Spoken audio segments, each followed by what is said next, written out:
Ադրբեջանի տարածքով Հայաստան ցորեն ուղարկած Ղազախստանն ուզում է Հայաստանի տարածքով բեռներ տեղափոխել Նախիջևան ու Թուրքիա Զանգեզուրի միջանցքով։ Այդ ձևակերպումը Ղազախստանի էկոնոմիկայի նախարար Սերիկ Ժումանգարինն է օգտագործել։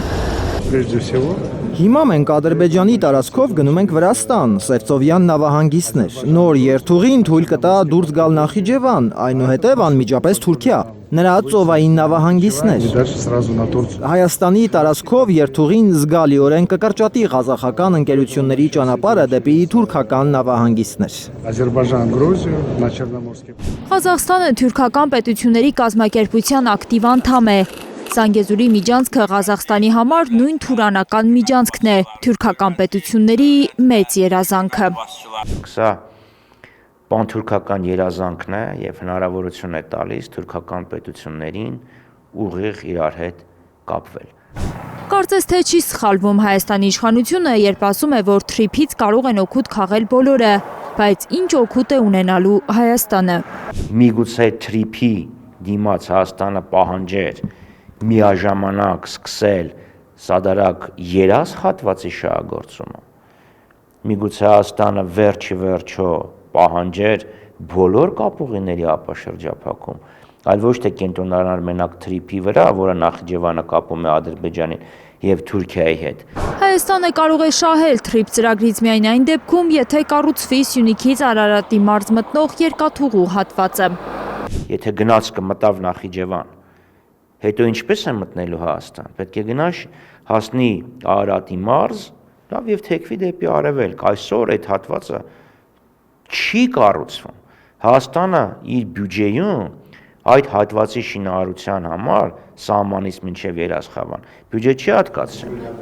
Խաչատրյանը հիշեցնում է Փաշինյանի 2001 թվականին գրած հոդվածն այն մասին, որ Հայաստանը չուզողություն է անում միջանցք չտալով։ Հիմա միջանցքը տանք Թուրքիային եւ քանի որ դա պետք է Թուրքիային եւ ադրբեջանցիներին, թող իրանք ճանապարհը շահագործեն, մեզ էլ փող տան։ Այդ նույն տրամաբանության մեջ է։ Ինչ ասում էր 24 տարի առաջ, այսօր իրականացնում է։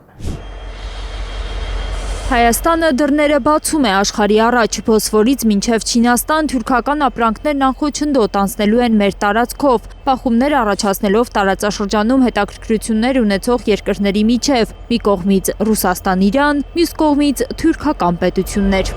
Չի բացառվում, որ Ղազախստանի միջոցով Արևմուտքն ուզում է տեղավորվել Հարավային Կովկասում։ Բոսֆորից թուրքական պետությունները ցամաքային անխոչնդոտ կապով գալու են Կասպից ծով, հետո չեզոք ջրերով անցնելու են մինչև Ղազախստան, Թուրքմենստան եւ շարունակելու են մինչև Չինաստանի արևմուտք։ Եվ պարզ է, որ թուրքական պետությունները փորձել են այս տարածաշրջանը վերահսկել։ Տարածաշրջանը վերահսկելու թուրքական ծրագրերի հետևում որոշ փորձագետներ Վաշինգտոնի ականջներն են տեսնում։ Այս ամսվա սկզբին Թրամփը սպիտակ տանն ընդունել էր Ղազախստանի, Ղրղզստանի, Տաջիկստանի, Թուրքմենստանի եւ Ուզբեկստանի ղեկավարներին։ Այս հանդիպումն ըստ էության նոր շունչ է տվել դեռ 2015 թվականին ձևավորված C5+1 հարթակին, որ միավորում է ԱՄՆ-ն ու Կենտրոնական Ասիայի այդ 5 երկրները։ Թրամփը հայտարարել էր, որ քննարկումների առանցքում օգտակար հանածոներն են, շեշտելով, որ իր վարչակազմը ջանքեր է գործադրում ընդլայնելու եւ ապահովելու Միացյալ Նահանգներ դրանց մատակարարման շղթաները նոր համաձայնագրերի միջոցով։ Լիլիթ Սարգսյան, Կարինե Մանգասարյան, Նորայր Շարբաթյան, Հայլուր։ Հայաստանում եւ աշխարհում տեղի ունեցող իրադարձությունների մասին առաջինը իմանալու համար բաժանորդագրվեք մեր ալիքին։ Սեղմեք զանգակը, որ բաց չթողնեք ամենահրատապը, ամենակարևորն ու հետաքրքիրը։